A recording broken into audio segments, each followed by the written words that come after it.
You know, sometimes we talk about things that we want to stop because they're too traditional. But today we want to pose the question, how important is tradition? Or is it really important at all? That's next on First Century Foundations.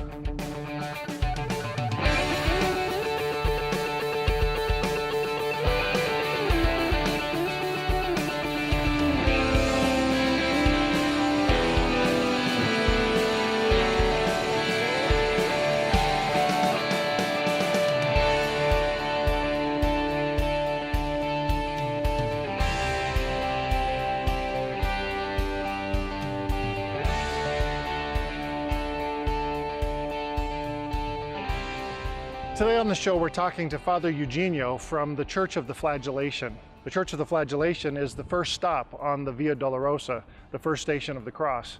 Father Eugenio has been there as a part of the team and the ministry there for around 40 years. He's a professor. He heads up the archaeological department there and also, of course, is a member of the clergy.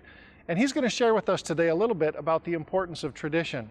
You see, sometimes I think as evangelicals particularly, we hear that a site is traditional and so immediately maybe we cross it off our list or we think it's not as important as going to some of the other sites. But the truth is that tradition helps us to know some of the historicity behind the story. You see, oral tradition gets handed down from generation to generation, and the closer that we can get back in time to understand the story or the place of the story, the closer we are, the more likely it is that that actually is the place where something occurred. Today we're going to talk a little bit about the place of the pavement.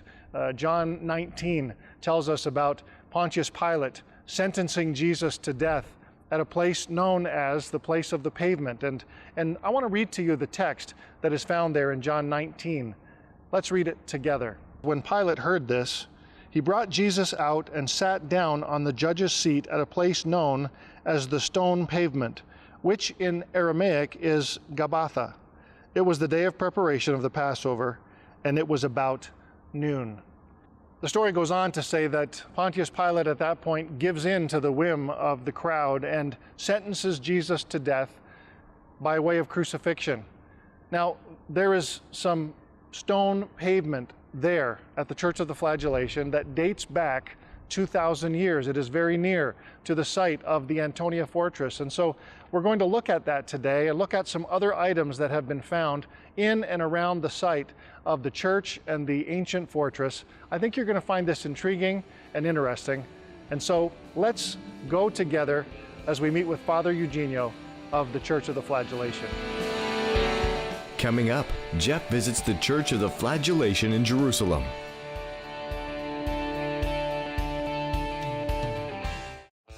Exciting things are happening in the land of Israel. Because of the prayers and financial gifts of people like you, First Century Foundations has been able to support a number of ministries throughout the Holy Land, feeding the poor, looking after the sick, and bringing hope to those in need is the everyday reality for these believers in Israel. And this would be an impossible task without your support. This practical approach of feeding the hungry, clothing the poor, and visiting the sick is making a real difference in many lives throughout the land and is changing hearts. Yet while we are seeing many amazing miracles and successes, the needs are always increasing. Call or write today and become a monthly partner for just $30 a month or more. And when you call, be sure to ask for the free Israel Prayer Watch, so you will be up to date on all that is happening with the ministries that you are supporting. Call today. We're waiting to hear from you.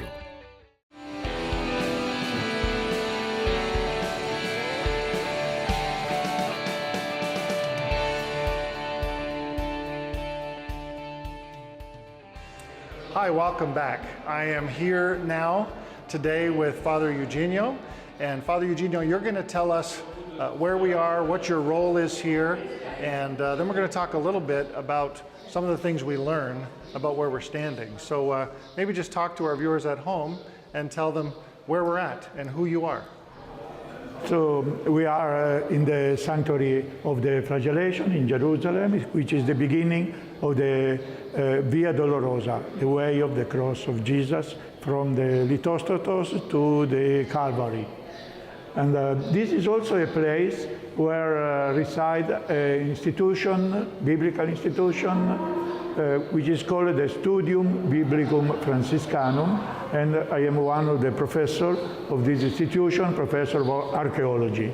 And I am also the director of the local museum, archaeological museum of the Studium Biblicum Franciscanum. Well, thank you for being with us on the show today. It's a pleasure to have you here. We're honored. And tell us a little bit about where we're standing right now. When they built first this place, they found a really important pavement floor with big stones. And from the beginning, the idea was that this was the place mentioned in the Gospel of John as Litostrotos, which in the Greek language means stone pavement.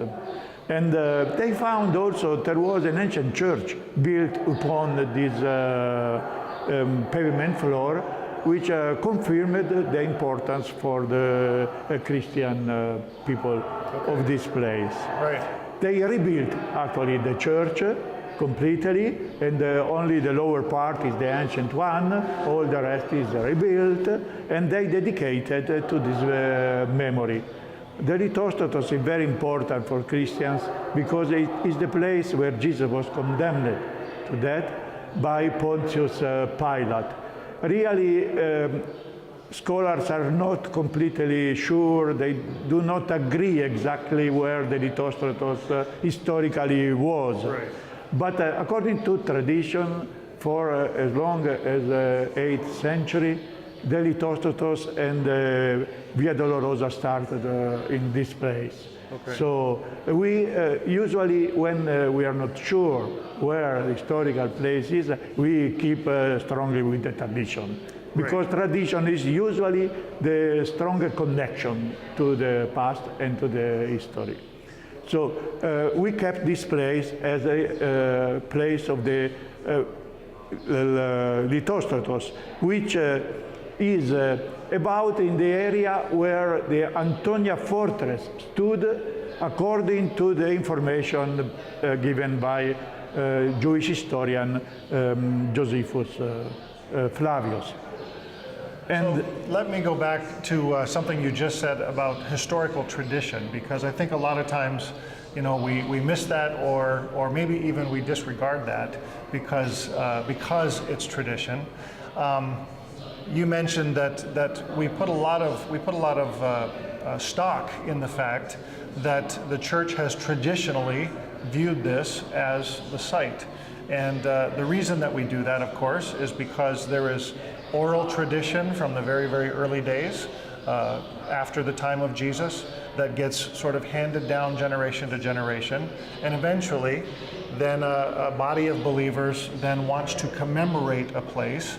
And so is that kind of the logic that you're talking about when we say, you know, we sort of understand the tradition? Look, without this tradition, we will not be here, and also Christian people will not come here without this tradition. They come. You see, everybody comes here. Yeah. So why they come? Because there is a tradition. Right. So this is the importance of tradition, because it is a connection. Yeah. And sometimes it's the only connection. Okay. All right, well, I think that's really helpful. Now, I bring groups here all the time. And, you know, I'm an evangelical, you're a Catholic, we're brothers. But when we come, sometimes because, you know, of schedule and all those kind of things, we make a very brief stop here at the first station of the Via Dolorosa. And we maybe have an explanation here outside the chapel, and then we move on. Give our viewers at home some reasons why we should maybe take some more time right here at this site, in your opinion. Recently, we prepared a presentation dedicated to the visitors to help them to understand better the tradition of the Via Dolorosa and its history, mostly in the last 7th, 8th centuries. So, in this presentation, we point to the evolution Right. of the tradition. And we point to the fact that now the tradition is in this place. So everybody coming here can feel that they are not coming alone, they are coming with many other pilgrims in the modern times and many more pilgrims in previous times. And the connection between us and them, our previous visitor and pilgrim to this place, it gives a more force, more importance to our visit, because we are not alone. Yes. We are together Right. with others. And what others felt in the past in this place, we are feeling now. So Father Eugenio, we just came in from outside and now we're in the section of this new museum, well, new but old, the new museum, and where you have the multimedia presentation. Tell us a little bit about what we're seeing here. Yes, first of all, we have here some pieces coming from the excavations in this place, which is thought to be the place of the Antonia fortress. So Father Eugenio, tell us what it is that we're looking at right here. Yes, the first thing is stones reused in houses, but originally belonging to vaults inside the Herodian Temple Mount, or the Antonia fortress, which was built about the same time. So they are beautifully carved, they are part of a decoration typical of the time, of the period, very rich decoration. So these pieces here part of the ceiling? The ceilings, yes. Okay. Vaulted ceilings. Vaulted ceilings. Because if you measure carefully, you see that it's really part of a vault. Okay, yes. Very good. And then up here? And then we have part of a very important and huge gate. This is just the corner of the lintel of this gate. So it is carved in the Greek style, Roman Greek style, which was common in that period. Okay. And then way back over here, we have a, looks like part of a pillar, a capital. Yes, and in the end, against the wall, we have a capital, which is the upper part of a Ionic column, also belonging to this kind of buildings. Is part of a courtyard or is part of an important hall. We do not know exactly from where it comes, because it was found reused in later walls. The style is always the Greek-Roman style of the building, which was typical of the Herodian era. And then the last thing I want to ask about, because I'm intrigued by all of these little circular balls down here. I have a suspicion what they might be, but what are we seeing here? Yes, these are balls which were thrown against the enemies, and mostly against walls to destroy them and to help conquer cities and palaces and fortresses in the past. So they were found also in this area, and we think they are remains of a battle which was fought in this place by the Romans against the Jewish, to which the first revolt when they conquered the Antonia fortress first, and then the Temple Mount. Yes. Okay, so these are the predecessors of modern day bullets. Very interesting, and I'm intrigued, and I know that we've been able to see today some of those things during the construction, the renovation, and I want to encourage you, come and check this museum out. It's going to be very, very nice, and you're going to enjoy your experience here. Father Eugenio, thank you so much for being with us today. We appreciate your time and all of the expertise that you've been able to share, and I hope that we see each other again here in the land. We look forward to that, and thank you for being with us today, but don't go away. There's going to be more right after this. You're welcome. Up next, Jeff visits Eitan Shishkoff, founder of Tents of Mercy. Jerusalem, the holy city, is the focus of much of the world's attention. And Psalm 122 tells us to pray for the peace of Jerusalem. Yet do we really know why, or even how? Why does God want us to specifically pray for the peace of this ancient city? And how do you pray for a city that for most of us seems so foreign and so far away? Praying for the Peace of Jerusalem, the new book by Jeff Futers, now reveals God's purpose for the Holy City and all of Israel, and why He wants every believer to pray for His holy land. Now more than ever, the people of Israel need our prayers and support. And when you order your copy of the book Praying for the Peace of Jerusalem for just $10 plus shipping and handling, you are also helping these precious people in a very real way. Call the number on your screen now, or go online to firstcenturyfoundations.com and order Praying for the Peace of Jerusalem, and begin to pray for Israel with understanding and purpose.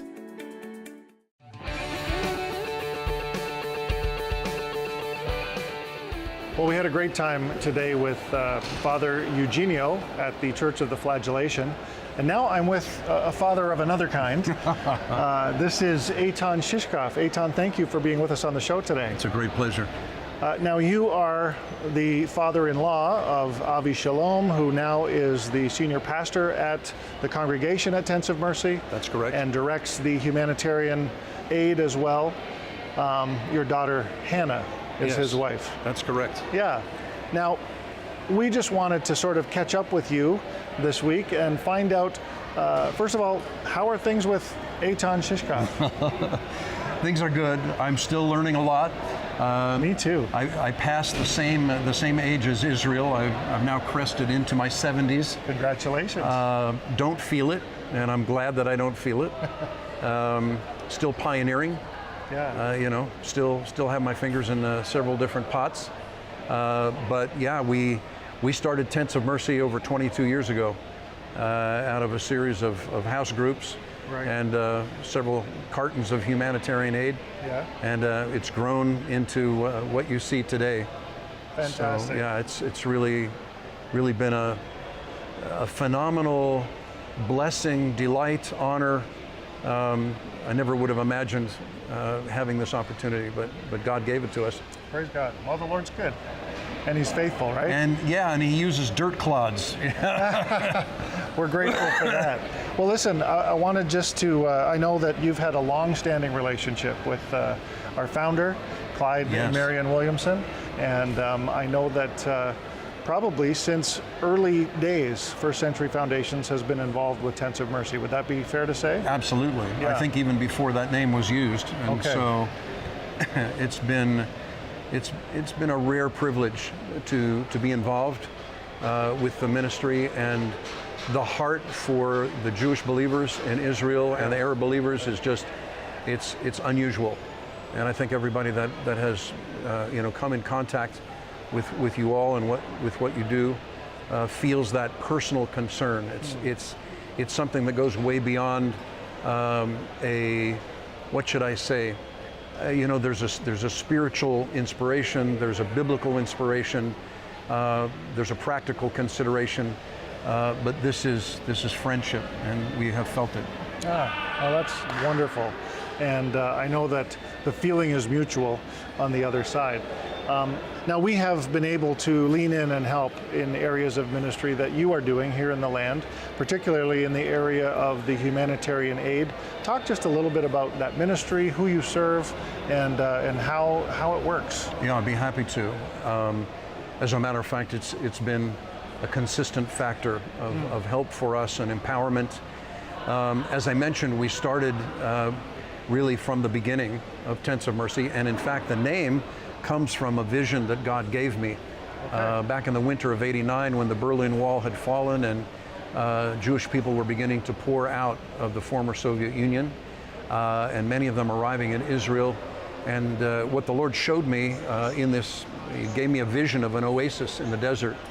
And I understood from that oasis that within the tents, which would exist in any sort of Near Eastern oasis, I actually saw literally stacks and stacks of humanitarian aid, food, clothing, the kind of assistance that people would need to get established in their new old nation. And so when we finally arrived in Israel as a family, which was at the end of '92, a few years later, I felt the Lord directing me to the book of Acts, where humanitarian aid was done out of a community context. Right. And so for us, always it was that Book of Acts combination of messianic community with humanitarian aid, and so Avi Shalom has really picked that up even to a greater extent than I was ever doing it, because he has involved the people of the congregation as part of the volunteer staff, if you will. Wonderful. And then people come from abroad, and through the donations, the gifts, the prayers, the assistance from outside of Israel, what we have is a very dynamic ministry that has drawn the positive attention of the local city government. So what's remarkable, Jeff, is an entire turnaround, because a little over 20 years ago we were actually firebombed, but the city government took no notice of that. Well, I'm sure they knew it. But nobody came out, nobody said, you know, hey, we're really sorry about your facility. What can we do to help? How can we, you know, we'd like to, find out who did this. They didn't say anything like that, but now here we are all these years down the line, and actually the city government where we are sends volunteers to help pack let's call them care packages that go out, especially during the holidays. And it's just the nature of the relationship with the people in our area, with the city government, to me has been a fruit of these years of just steadily, day after day, week after week, helping people with the simple physical things that they're aware of that they need help with. That's great. That's great. So it's what we're looking at is a breakthrough in the understanding, the Israeli Jewish understanding of who are the Messianic Jews, and you're helping make that possible. So wonderful. I'm incredibly grateful, way beyond what I could communicate through this camera. Well, thank you so much for sharing, and I think that it's important for our people back home to know that this assistance, this help is given with zero strings attached. You're just loving the community, you're serving the community, those who are less fortunate. And I think it's also very significant that you do that in a more focused way at the sort of special holiday times of the year when families maybe wouldn't be able to celebrate the way that they would like to. Absolutely. But now you're giving them the opportunity to do that, and so that's wonderful. And I know that at home we love being able to lean into that, to serve into that, to give toward those kinds of ministries. And so along with Eitan, I just want to say thank you to all of you, our partners, who are regularly praying for ministries in Israel. And when you pray, you're praying sometimes for leaders like Avi Shalom and Hannah, who are giving leadership. And we want to just help you to sort of make that connection between the prayers that you pray for them and the ministry that they're doing here in the land. And as you pray, we know that God is going to lay it on your heart to do other things as well, and to give with your finances. So thank you so much. Thank you today for being on the show with us. I'm delighted. It's a wonderful opportunity to stand in. Well, it's our pleasure to Avi have Shalom, you. who's out of the country right now, which is why he's not on camera. Right. But as both father-in-law and founder and continuing coach, yes, it's just really a special friendship that we have with you. Thank you. Wonderful. Thank you so much, and thank you for watching. Don't go away. We'll be right back.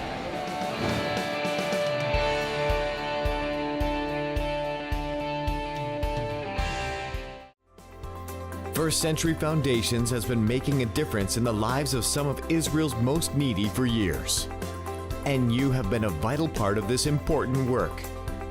Because of your gifts, we have been able to support the believers in the Holy Land, who every day are sharing the love of God with the elderly, Holocaust survivors, refugees, underprivileged children, and everyone in need from all backgrounds and walks of life. This practical approach of feeding the hungry, clothing the poor, and visiting the sick is making a real difference in many lives throughout the land of Israel and is changing hearts. But your prayers and support are critical in this work, and without people like you, this won't continue. Call or write today and ask for the free Israel Prayer Watch and learn how to pray and how your gifts will make a difference. We're waiting to hear from you.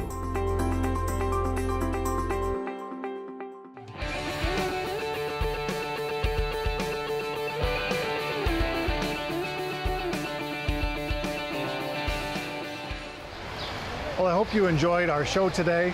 The visit we had together with Father Eugenio at the Church of the Flagellation was very, very interesting to me.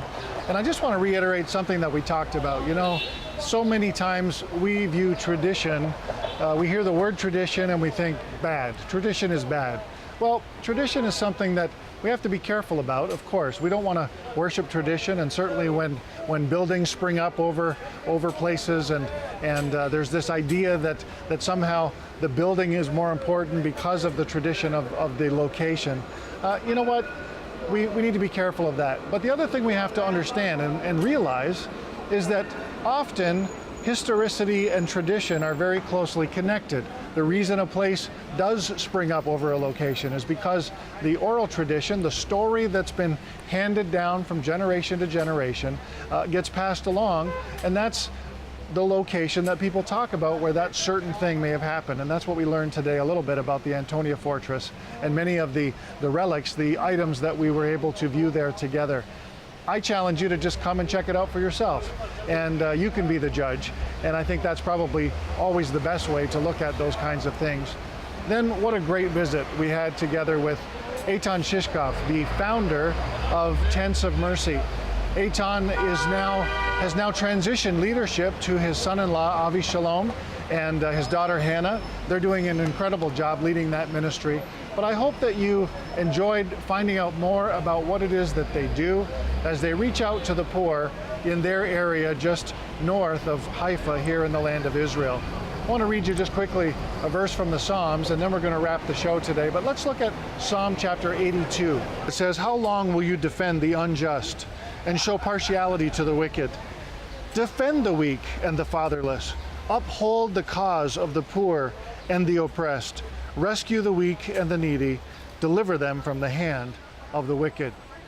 You know, when we talk about tradition, there is an age-old tradition among the Jewish people to always defend the weak, to always help the poor, to always come alongside the oppressed. It's who they are. The Jewish people, they can't help but be hospitable and invite in the stranger. And I want you to understand that that's the kind of ministry that Tents of Mercy are doing here in the land, as well as many other ministries that we work with here. Thank you so much for partnering in with us at First Century Foundations. We so appreciate your prayers, as we say often, and we also want you to know we appreciate your faithful giving to these ministries in the land. We love to be able to say yes when they call for help. So God bless you. Thanks for watching today, and tune in next time when we're back together for First Century Foundations.